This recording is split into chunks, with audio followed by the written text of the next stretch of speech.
அடுத்து இந்த தன்னிலை அறிவது என்றால், இப்பொழுது மாணவர்கள் இருக்கிறார் என்றால் அவர்களுக்கு 10 வயதில் விளையாட்டும் படிப்புமாக இருந்தது.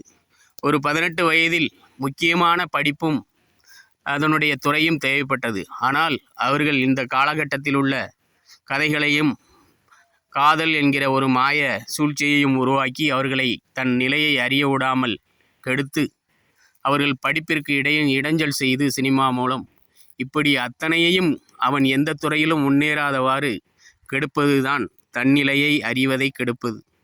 இப்படி தன்னிலை அறியாத மனிதன் தனக்கு தன் தாய் தந்தை ஏதாவது செய்வார்கள் என்றும், தன் கட்சி ஏதாவது செய்யென்றும், தனது சாதி ஏதாவது செய்யும் என்றும், இப்படி ஒவ்வொரு நிலையிலும் மனிதன் தன் நிலையின் உழைப்பை மறந்து தன் சிற்றின்ப உணர்வுக்காக தன் உழைப்பையே வீணடித்து கொண்டிருக்கிறான். அப்படி மாணவர்கள் தன் நிலையை அறியாதபடி இந்த உலகில் அவர்களுக்கு எத்தனையோ மதிமயக்கங்களை தரும் துறைகளை எல்லாம் உருவாக்கி வைத்திருக்கிறான். அப்படி அவன் எவ்வளவுதான் எத்தனையோ துறைகளை உருவாக்கினாலும் பெற்றவர்களாகிய தாய் தந்தையர் தன் குழந்தைகளுக்கு நம் நிலை இது, நம் நிலையறிந்து நீ இப்படி படித்தால்தான் நம் நிலை மாறும் என்கிறதை கூறாவிட்டால் அவர்கள் அந்த மதிமயக்க வழியிலே சென்று சீரழிந்து விடுகிறார்கள். ஆதலால் தான் கூறுவார்கள், தாய் தந்தை பேச்சை கேட்டால்தான் நல்லது நடக்கும் என்று.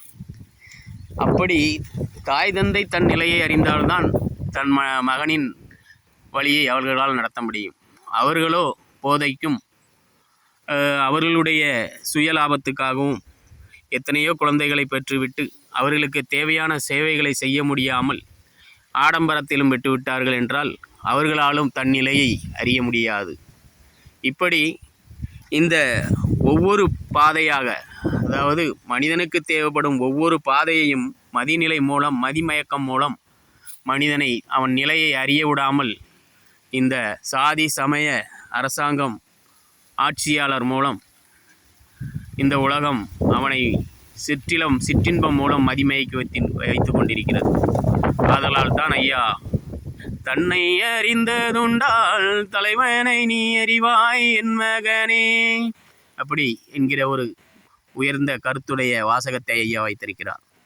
ஆதலால் தன் நிலை என்ன என்பதை மக்களாகிய நாம் ஒவ்வொரு வீட்டின் வருமான நிலையையும் வாழ்விட நிலையையும், ஒரு உயிர் வாழ தேவையான நிலை என்ன என்றால் அந்த வீட்டிற்கு எப்படி காற்றோட்டத்தை உண்டு பண்ணும் என்கிற நிலையையும் உருவாக்கி வாழ்ந்தால் நிச்சயம் நல்ல நிலை உருவாகும் ஐயா உண்டு.